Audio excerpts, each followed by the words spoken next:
আজকের সেই ফুটবল খেলার বিশেষ আকর্ষণ ঈদ উপলক্ষে আর অল্প কিছুক্ষণের মধ্যেই শুরু হতে যাচ্ছে। আজকের আমাদের এই ফুটবল টুর্নামেন্টে যে দুটি শক্তিশালী দল অংশগ্রহণ করতে যাচ্ছে, বিবাহিত একাদশ বনাম অবিবাহিত একাদশ। জাতীয় সঙ্গীত শেষে আর অল্প কিছুক্ষণের মধ্যে আমাদের সেই খেলা শুরু হতে যাচ্ছে।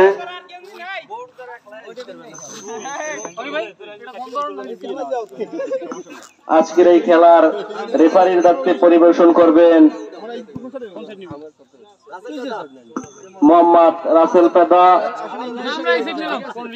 আমরা